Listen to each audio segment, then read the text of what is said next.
So Richard is just getting us set up. And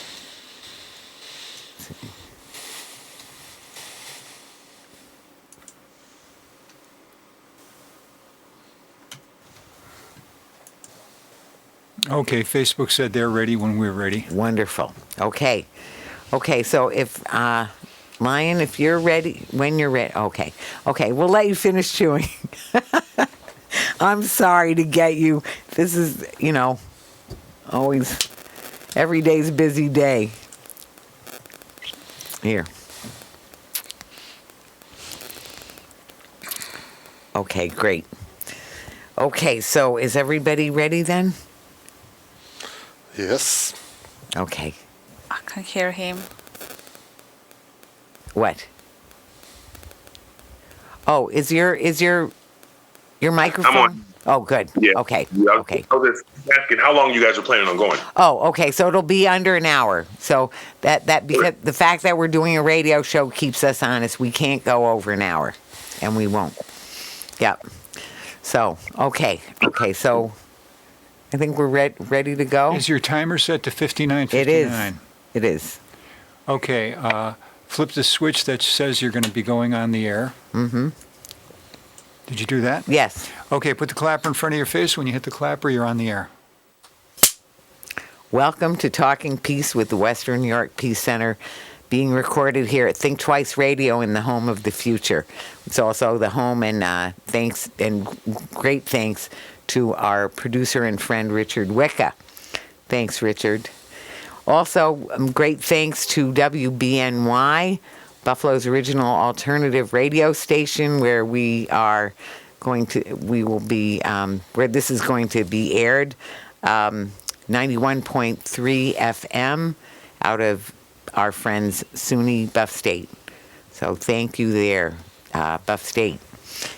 And thinking of thankfulness makes me think of our indigenous friends and the fact that we're on stolen Haudenosaunee land. All of us, I think, or many of us will be on Seneca land. And so we do remember that. And we remember, as they do, to thank our mother, the earth, and to thank all of the creatures, all of the plants and animals that give us so much of what we need, all the elements that provide what we need, of course, water above all, and so many elements that we need that we hope that they will that we want to acknowledge and respect them, and hope that we can all continue as originally instructed so that life will continue in this creation. So I'm grateful, too, to be here with such wonderful guests on a very important topic.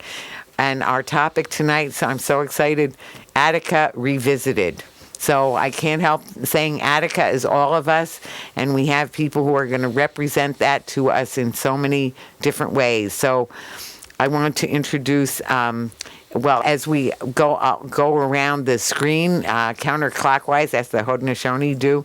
So Gabriela Cordoba Vivas, who is part of CaldodeCultivo, and which has done this wonderful project, and we have Lion AkinDele Blyden, who is the son of Herbert Blyden.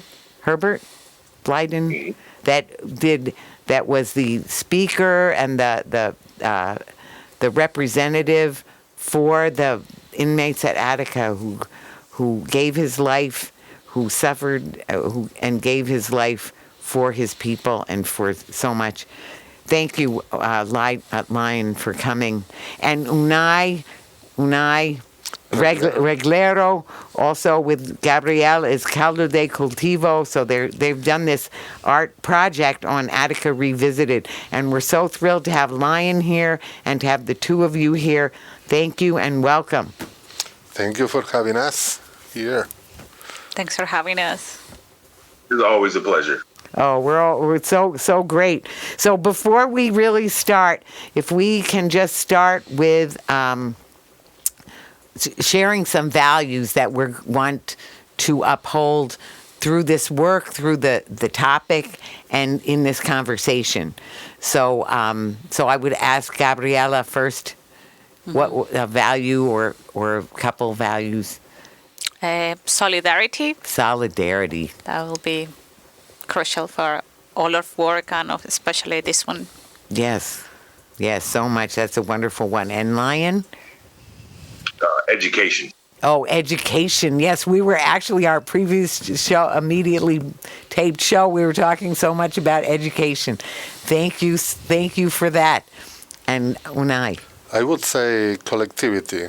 Collectivity. I think it has been very important also in this project. Yes, yes.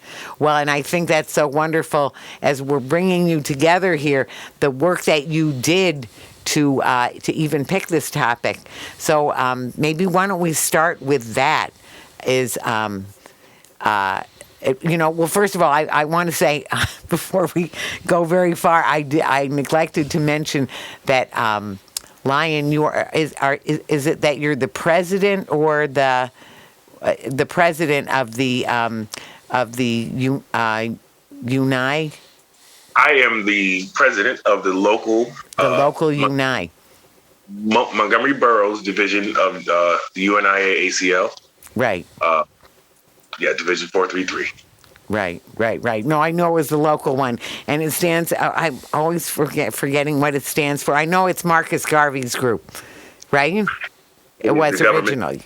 Garvey. It is the Universal Negro Improvement Association in the African community. Right. And it's just funny, Unai and I were just saying, of course, his name is the Unai. So the solidarity becomes, overwhelming. All the connections, little and big. So how did you come to pick Attica? I know you came here. So tell us a little how that happened. Mm-hmm. Well, we as CaldodeCultivo, our name, CaldodeCultivo, means in Spanish breeding ground. Mm-hmm. And what we do is mostly try to address issues that affect the communities in the places we are. Mm-hmm. So we are here in Buffalo, and we have now 3 years living here. We had this invitation from Buffalo Arts Studio for doing an artist residency to develop a project.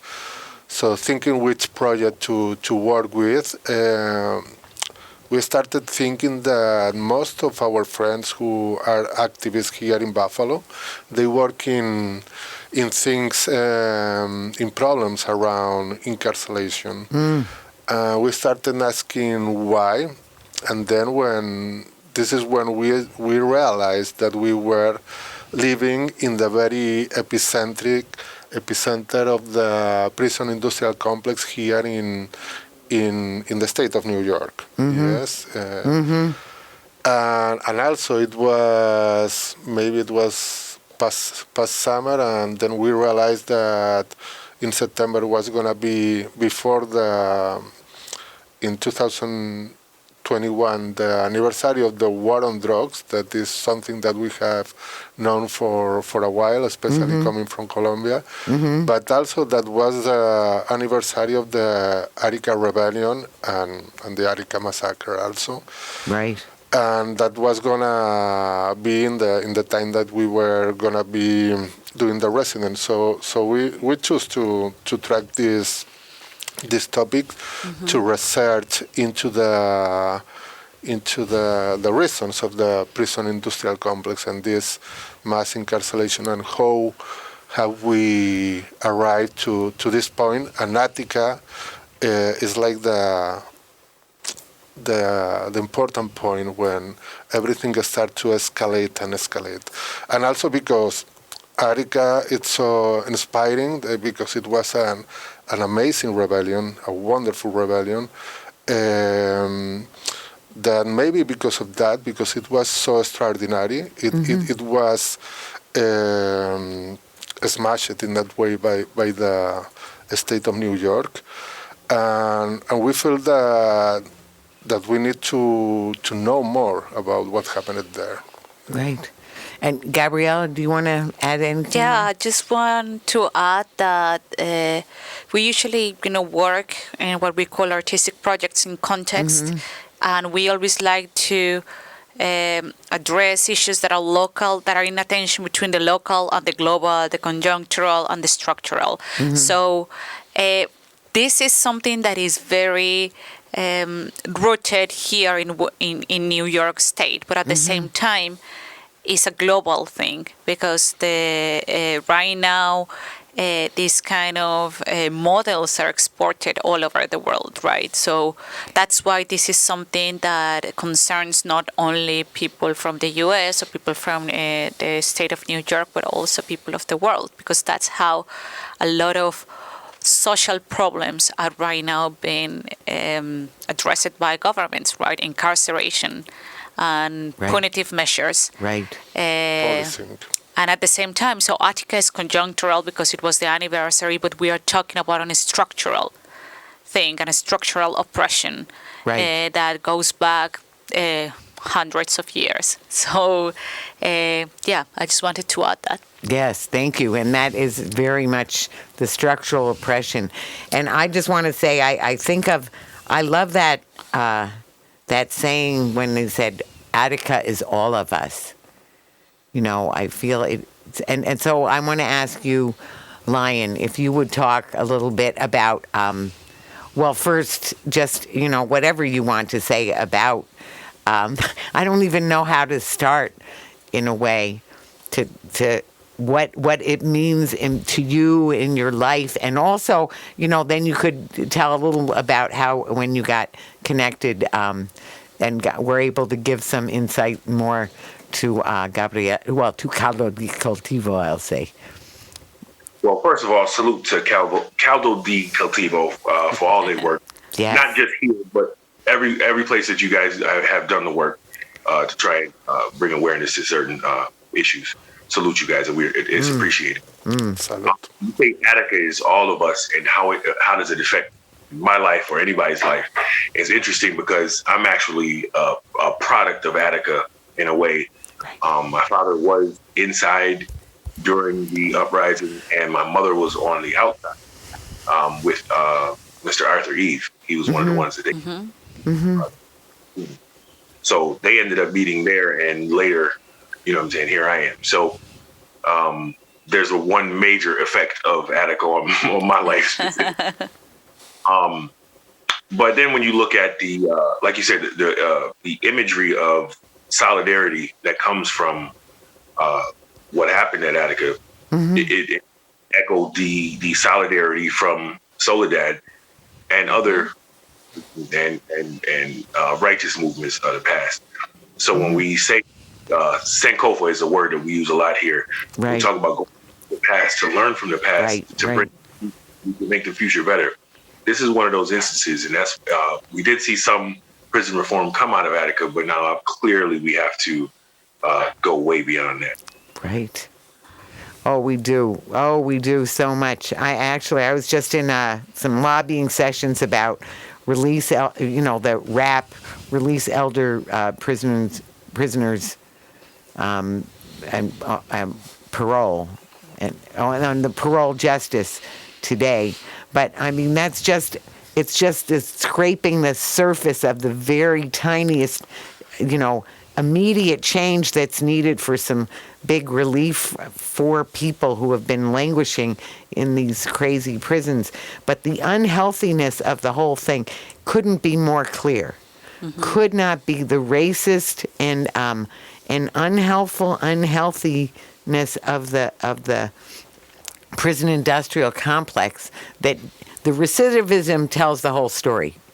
It's not helping anybody. The only thing it's helping, it's a jobs program for the prison for the towns that have a prison in them, which is and to the detriment of those people. They need jobs, but they don't need that job. And that job, that is a misery job. That is a job that is going to be unhealthy and unhelpful to a person in their life, that is going to cause the pain and dysfunction in their own families, because it breeds that. So CaldodeCultivo, it's a breeding ground for activism and for social change. Well, prisons are a breeding ground for violence and more violence, because it is destroying on the humanity of people, wearing down people on any side, on every side. That's right. And I think, like, while you were talking about past and present, I think this is fundamental in our project too, because we didn't want to do only a project that was about an event in the past. For us, what we wanted to do and what we wanted people to think about was about the present. So how this event is talking about the present. That's why one of the big pieces is the abolitionist artifact that you were also with us in the streets 1 week prior to the opening of the exhibition. So for us, this is very important, right? Like, to say, like, we need to think time as cyclical, and think that if we don't act in the present, right, not only learning from the past, but like looking for a future world, like art is then like this space where we can imagine a different future. But it's not only good to imagine, art can only imagine, but what we are inviting people to do is to act together, to support the causes that are right now important in the communities. And that's one of the things that, you know, one of the things that people have been saying to us is like, I didn't know. Sometimes, I didn't know that this, not only that this happened, but what is going on and why it's important to think about the prison industrial complex today. So, I just wanted to say that, to connect it to what you were saying about what is needed for the community to think today.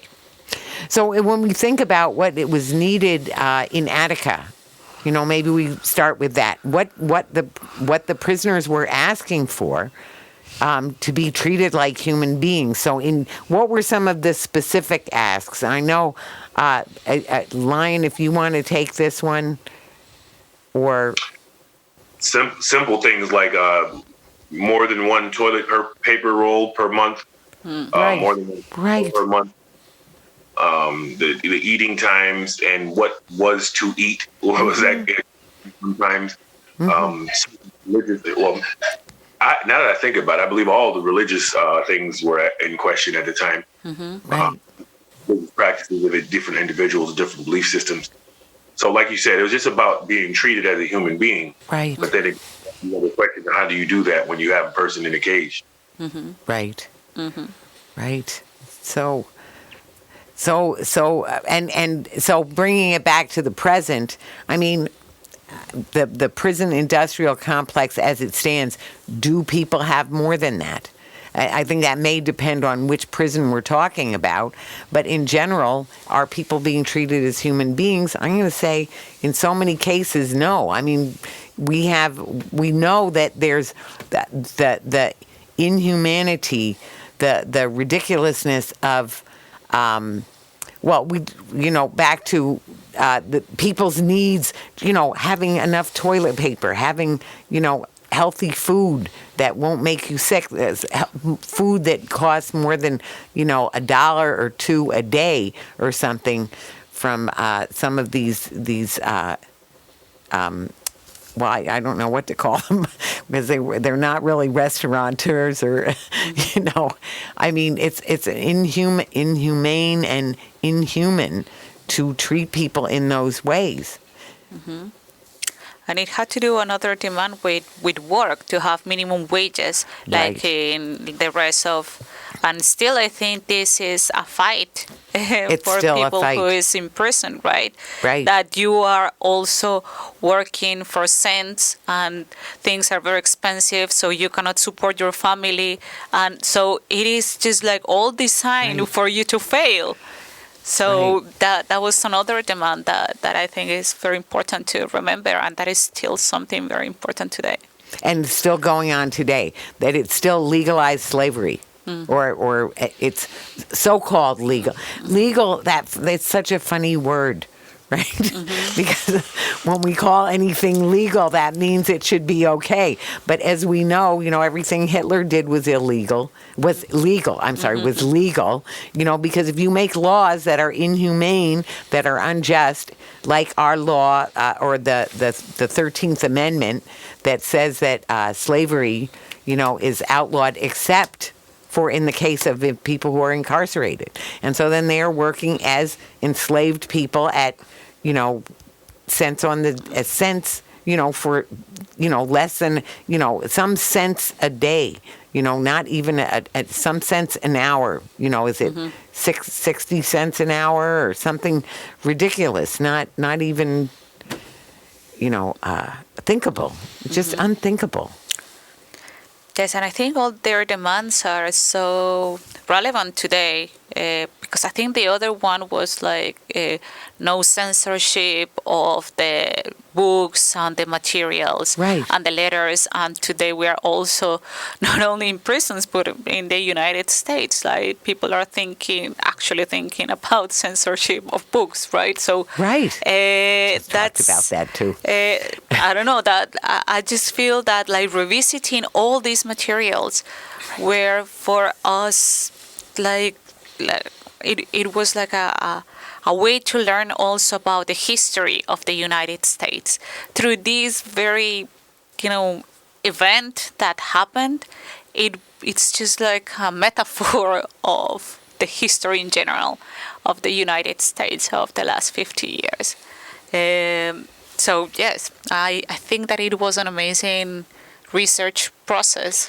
Yeah, also I would like to say also in the exhibition that is currently in Buffalo's studio, we have videos from the archive of Elizabeth Fink, the Elizabeth Fink archive that was the lawyer of the Attica brothers. So we had the archive they use. Wow. And we have you have seen videos of the speeches pronounced by the rebels during the rebellion, and it's amazing because it goes beyond the conditions of the prisons. They were thinking more away. There is one demand. This demand that talks about and if not,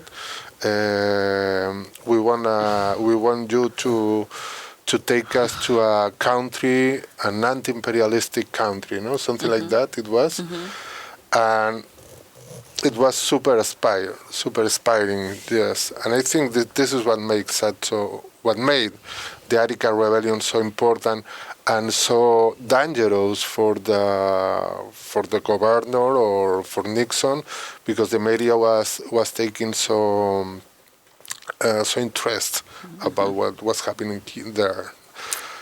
And all this material it's in the exhibition, and I would like to invite everybody to go to see it in first hand. So I go ahead, line. I just wanted to mention, it was a good point you brought up about the books. When you look at the types of books that they are trying to get rid of, and the storylines that those books carry, you look at, if someone was to write a book about Attica right now and what happened there, that would be in that same group of books to be banned right now. Exactly. Right. They still carrying on to the same day. It's amazing. And a step further, if people knew about certain things and certain cultural things that should be learned about, they may not have ended up in the prison complex in the first place. Absolutely. And that's where I want to mention, am I saying it? Unai is right? Or how do you say? The organization, but just... Oh, no, it's an acronym. It's UNIA. UNIA, so say it that way. Okay. No, I don't know. Yeah. So, So, UNIA. Okay. So, at UNIA, I mean, that's where you're teaching people those things. And more, and back to our conversation before of education and how important it is, because the racism and the misinformation, the stereotypical and racist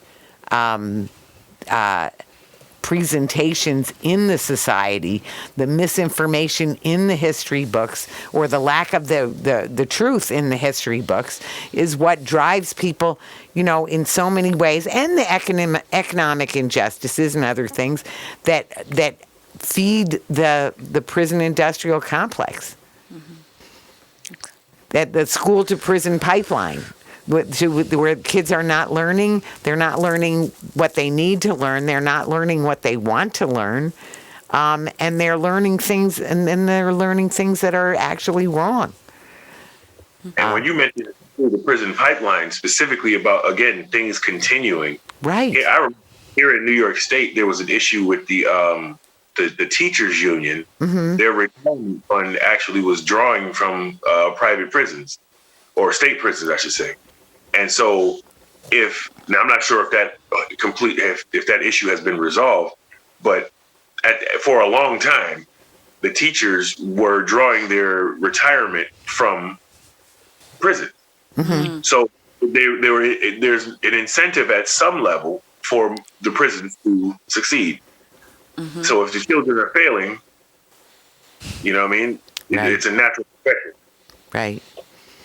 Right. No, and it's back to when we were talking about this systemic nature of racism, that there are institutions that encourage it, that promote it, that instill it, and some of that's the miseducation that goes on in or the miseducation and combined with lack of education in our educational system. So I want to switch gears a little bit and talk. I like to think too about the courage and the wisdom of the inmates, and the humanity that they were trying to establish in the insurrection. What they had to say, what they did. And I'd like to really hear from all of you about that and the ways you see that and the ways that it was represented too. Either in real life or in your project. I don't know. Well, what we did, as Unai said, we have some archive that were from news then, and also one from the police. But the ones from the news, what we did in the first piece that is called Power to the People, is to raise all the images that were people with the fist up or giving speeches. That's how we edited. The strength. So that's the first one. Right. You really get to see all together all these people looking back at the public, not as behind bars, and I think that was very important, but they were taking the microphone, talking by and for themselves, and we didn't have this kind of images that is how people in prison is represented and is in shackles or behind bars, right? That image, that representation is very important. So when we see people together discussing and very intelligently, with profound subjects, then maybe for others was easier also to recognize themselves in them, because one of the things that prison do has to do with representation, and is representing less than human as an animal, literally, because you are in a cage. Right. So when you take that away, then you, let's say, discover that there is actually a human there. And I think that was something very important in this rebellion, that people was able to represent themselves behind the camera. And I think they did that it's not just a casual thing, it's something that they did. They wanted media there, and they wanted to talk by themselves. So beautifully. Lion, please. I'm sorry. I was just listening. I forgot actually what was the question. I was just asking what how would you describe the really the beauty and strength that came through from the acts, of your dad and other people who stood up for change. Well, for me, it was a little different. I have a little bit of difficult time watching the footage, right? Ever since I first of course. heard of it. So, like, I saw the Eyes on the Prize thing, and I saw certain speeches, but I haven't really watched it a lot. Mm-hmm. So, but when you again, the solidarity, Mm-hmm. the imagery of solidarity for oppressed people of all races, specifically for Black folks here in this country, Yeah. is something that is just not represented anywhere. I remember a couple years ago, it was more than a couple years ago, but there was a work strike or something like that. Mm-hmm. And I believe Mexico, or it was all Mexicans that was working. And they decided that because the one was aggrieved, that they all were going to walk off the job. And they all did. The whole, whatever it was, shut down. Mm-hmm. And, I thought about that, and it's like, you don't really see that in any all Black area. You know what I mean? And so, although Attica wasn't just Black, it was just, that was a good representation. Like the sister said, when the brothers was on the microphone speaking, it's Right. like, wow, you have this image of what a person in jail would be, and then you hear, like, the brother, I can't remember his name, but the brother with the glasses, like the most famous one. Mm-hmm. Like, when you hear him speak, it's like, whoa, you know what I mean? He's supposed to be Right. teaching there, Berkeley, and yeah. he's got people behind these walls. So for me, yeah, I think that was a big one, was being able to see a movement, specifically to have my dad involved, but a movement where you actually see, it was not necessarily in my time so much, but around my era, I was able to, be a part of it. And it just felt close to me that, having a group that large focused on one mission and so serious about it that they were able to organize factions within the complex with almost a constitutional like structure to make sure everybody followed the rules. You said it was a scary moment for the governor or whatever, but remember they had to come in. So Right. even orchestrating that situation, like, think about the complex conversations that had to go on to make sure that everybody made it out of that, at least that part of it, safely. So, yeah, I think that's the best message for me is the unity, and things can be done when you do things together. Mm-hmm. Right. Right. Well, that's UNAI all over again, right? That's what. Yeah. UNIA. Oh, I'm yes. sorry, UNIA. Yes, that's what I meant. Sorry. And Unai, what would you say? Well,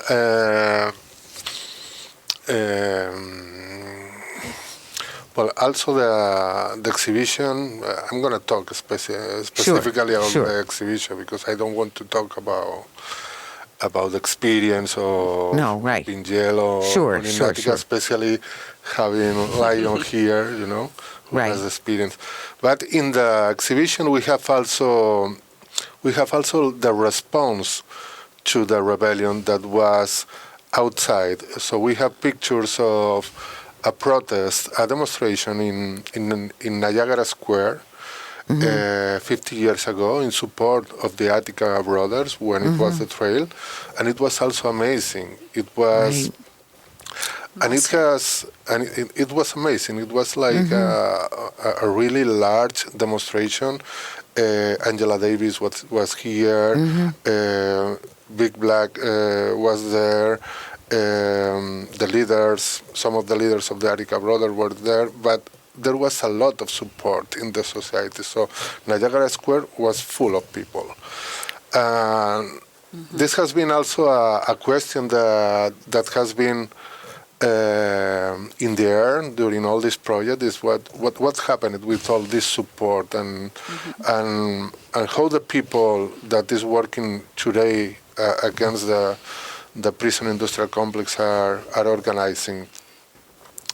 And yeah, well, in this project we have built an artifact that we call it the abolitionist artifact. Right. That is an artifact that is available for the activists to use it for the protest. Yes, this is also part of the exhibition. In the exhibition, you can see also a video that you are in the video of the protest that we did in Niagara Square like 3 weeks ago. Right. Close to the pictures of the protest in Niagara Square 50 years ago, no? Right. And I feel that this is very inspiring also. Well, one thing I feel inspiring too is that the unity and the working together of it was across races. It was just everybody connected and that was inside and outside the prison, right? So that's one of the things that I felt, and I feel, in some of the movement now, that there's a lot of, certainly today, for example, back to that, of lobbying for RAP, for justice, parole justice, and elder parole and fair and timely parole. And also, it was especially on women because there are so many women incarcerated too. But that was an interracial group, gender diverse, and it was a large hundreds. We had a couple hundred people for the lobbying. So. Back to that unity and that solidarity that we need to really get anything done. Once again, to switch gears, so there's all of this, the beauty of the humanity and the unity and the solidarity and the education and wisdom that is being shared, and all of that was met with. What it was met with, the fear mongering, the violence, lack, and then murder. Yeah, just plain murder. That came, and I think I like to spend just a minute talking about that, about what that meant. I know that to this day. We know that the people that were shot were all shot by the state-sponsored violence. All the people that died through state-sponsored violence. And I think when they have their regular recognition of the event, what I've heard is that they just have the inmates. They just have the recognizing of the guards that were killed, and nothing, no other recognition to this day. So we went there. We went there together, and had an event out there. Were you there for that?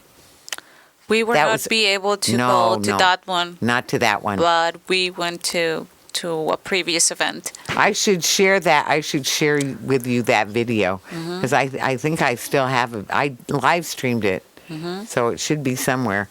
But we had that event, so I think that's something. I just think that one thing that you really represented so well in the exhibit was that inhumanity that was that murderous, inhumanity that was shown was also carried on through the whole rest of it. Once that had happened, once the breakdown, the breaking of the trust, and the violence that happened, then they carried on with just ever increasing inhumanity and violence. And how you represented that, if you'd like to talk a little bit about that.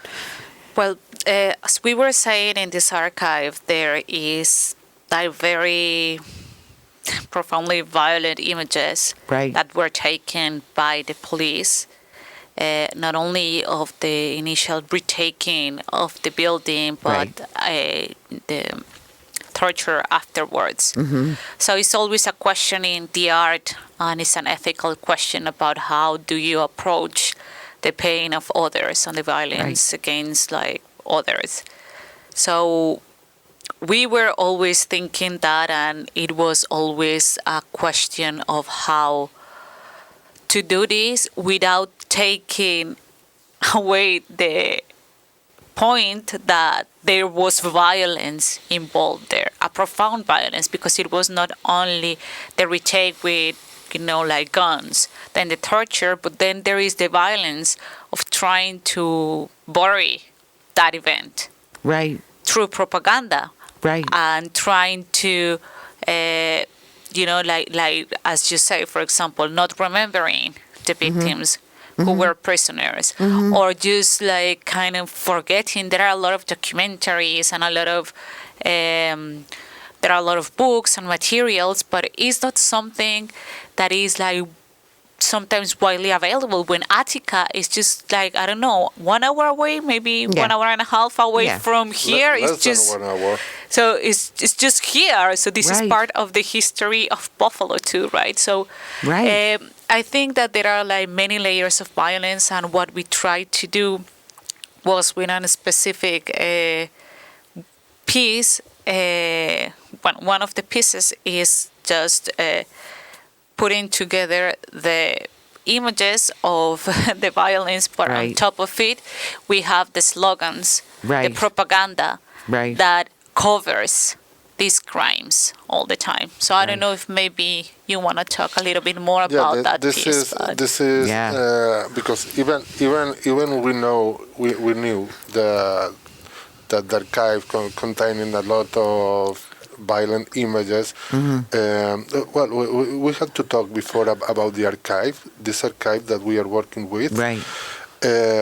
This is an archive that the state of New York had, and the lawyer of the Attica brothers knew that this archive existed, but the state of New York always denied that this archive existed. Right. And only at the end of the trial, the lawyer had the opportunity to get this archive, and when she got it, she just take it, and she liberated the archive. So she died some years ago, and she left the archive to a friend of hers that it's Michael Hull, that it's a film director, is the one that has done the documentary on Netflix, and he has the archive, but he has a web that we get to know that we can ask him about this archive, and he just say, okay, send me a hard drive, 1 tera, and I will give it back with 1 tera of pictures, videos, all the information. When it arrived, we were so surprised that the level of violence that those images, because there are a lot of also forensic images and a lot of images taken by the police, by the very police during the retaking, and it shows a level of I don't know how to say, but we were comparing it with what happened in the Abu Ghraib prison in Iraq, but maybe we can compare it also with the Nazis. Absolutely, you can. In fact, that's what I thought of when I saw the naked people, being marched around.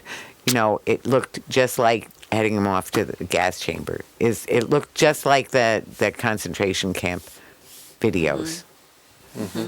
Yeah, there are a lot of images like that. At the same time, it was a huge trouble for us, because how to track this archive and who we are to show these images, With the people that we have been working, that are former incarcerated people, we have asked these questions, if showing or not the violence or what. Well, finally we get to this solution of showing some of the images, and in the exhibition you will see the images overlapped by the slogans that the government uses to make possible the mass incarceration and to legitimize the need of prisons and police. Right. Yeah. The fear mongering that goes along. Yes. The racism that goes along. Yes. Yeah. Exactly. So, I just want to say, salute Elizabeth Fink. She was a beast. You said she liberated the paperwork. That's what's up. That's exactly the type of person she was. I met her several times. Her and Herb Big Black and Akil Al-Junde used to come here often. We'd all go out to breakfast. So that was like my little brush with greatness when I used to hang out with that group. But yeah, I do not want to see those photos, the extra ones that you have. Don't need the forensic ones. When you said that you saw that the images of people marching naked, right, through the gauntlet, that was one of the stories that got me. That was like a story I heard when I was young. Right. Like, you know what I mean? Sitting in the counter at Maddie's with Big Black and him telling the story about how they marched him naked in a line with other people while the guards had billy clubs. The guards had billy clubs beating them all over their body. And Big Black, specifically along with several others, had to go into a room and lay down on the room naked, lay down on the table naked with a football under his neck. And they would burn him with cigarettes and beat him with the nightstick. And they told him if he would drop the football, they would kill him. Now, anybody has ever seen Big Black, his nickname is Big Black. He's huge. He's a large gentleman. He would break into tears almost any time he told that story. Yes. So, of course. when you talk about the trauma that comes from what was happening there, it got me too. You know what I mean? Right, So it's of like, course. it carries on. This thing is, when you brutalize people in this way, there's always going to be a trauma. Dr. Joy DeGroy talks about post-traumatic slave syndrome. Right. And she makes a reference to the fact that trauma needs to be dealt with in some manner. And when people, like the authorities, hide things like that, it takes away from the opportunity to learn from it and grow from there. So we want to salute you guys again for the work that you guys are doing to highlight this brutality. I want to say too that the trauma, I mean, the incredible trauma, it's traumatic just to see it, just to hear about it, as you said, what to speak of experiencing. Also, I am sure that it is traumatic for those guards, no matter how racist, no matter what they're thinking, they're still on some level, that is traumatic. So anyway, it is fully trauma. It was traumatic for the town. It was traumatic for this country. And the other thing is that even without that, the trauma of being incarcerated, it is traumatic because of the way people are treated and the lack of respect and dignity that people are given. That's why the recidivism is so bad. We know that because it is a violence itself because of the way it is delivered. If people really do something, that they're unsafe to be out and about with people, there are ways of dealing with that where you can help a person figure out, usually it's not what's wrong with you, it's what happened to you. And then to help people regain their lives back. If they even did it in the first place. Go ahead. What? I just want to jump in. When you mentioned the trauma, and how the guards must have been traumatized as well. I was thinking back to the time when we were talking about how they have the celebrations out there and exclude the prisoners. That's them dealing with their trauma, right? So just like the town as well, the well has trauma because of it. That's them dealing with their trauma. So on the flip side, that's why this project is so important because representation and proper information is key. So it has to get out there. It has to get out. And by the way, whatever they're doing, that is not a fix for their trauma because it doesn't address the truth. It's So denial, it doesn't, right? So it just perpetuates the problem. So it doesn't heal anything. There's no healing that comes behind that because the healing has to be in truth and love. It has to be that. True. I mean, I agree with that. I would just say that Sure. if when we might get into some weeds here, but the immoral action in the beginning to do the things that were done, Right. right? When you deal with that person and that personality later, if they didn't think that it was a negative that they were doing, right? That town lives off of that prison, Right. right? Right. So without that, again, I go back to like the teachers drawing Right. their pension. Right. Without the prison, there is no town. Right. So, they feel like it is healing. It's over. Right? And because they don't have the interaction with the prisoners' families, and the like, for them, it probably is over. You know what I mean? They feel like they are their ancestors and their elders, and that's it. I'm not saying they're necessarily correct. I'm just saying the mindset to do something in that way. I believe that they probably feel like they are dealing with it. Well, I guess I just I'm a prisoner of hope. That's what Cornel West always says. I want to say, so I believe that somewhere deep down, it has to be, even if it's so deep, people still know. You don't think so? But anyway, that could be another, I still want to say that is one of the ways, that Attica is all of us, because people suffer and the oppression is, and the injustice is is bad for everyone. So we're all in that. So we're actually coming close to the end of our time. So I just want to say, first of all, I am so grateful to each one of you, more than I can say. So grateful to both of you for your wonderful work. So grateful for you, Lion, it's been humbling and a just amazing experience to have you on to talk about this, because it's just so big and so important and so painful. Well, I appreciate you having me. First and foremost, because of like I said, it has to get out there. Many times we can talk about it. Also for the fact that I'm honoring my ancestor, my father, Yes. Herbert X. Blyden, and the warriors that was with him on that day. So grateful. And a final word from each of you? Well, I would like to say that this exhibition is not the end of our project. Right. So we are still, it's a process. And Lion, we would like to get in contact with you, because we are planning to do a video, also a short film. We will try to connect you after, but this I would like to say that, because sometimes we understand an exhibition as the end of our research and you put it there, but this exhibition arrives in the middle of our research and in the middle of a relationship that we are establishing with activists here in Buffalo. We are planning to continue with that. We have the abolitionist artifact that is available for the people to use it. Sure. Yes. We need to talk some more about that.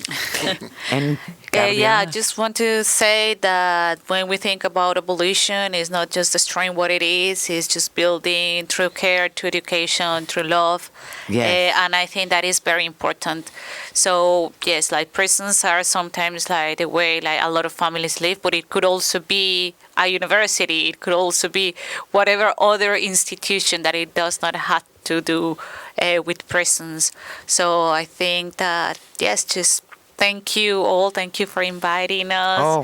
Thank you, Lion, for being with us. And I want to thank also all the people that participated in the project and invite everybody to go to Trimaine building Yes. to our exhibition that is going to be until April 8th. Okay, until April It's 8th. Attica Now, the name of the exhibition. Attica Now. It Yeah. is at the Trimaine building in the Buffalo Art Studio. That's right. It's the 5th floor. Yes, fifth Right, floor. 5th floor. So, and I want to say it has been more than an honor to have everybody on the show. It is so, again, so important, so humbling, so very, very much to be grateful for. So we have been talking peace, and together we are talking peace in truth and love. Thank you. Thank you. Thank you so much. Thank you, Lion. I'll tell them.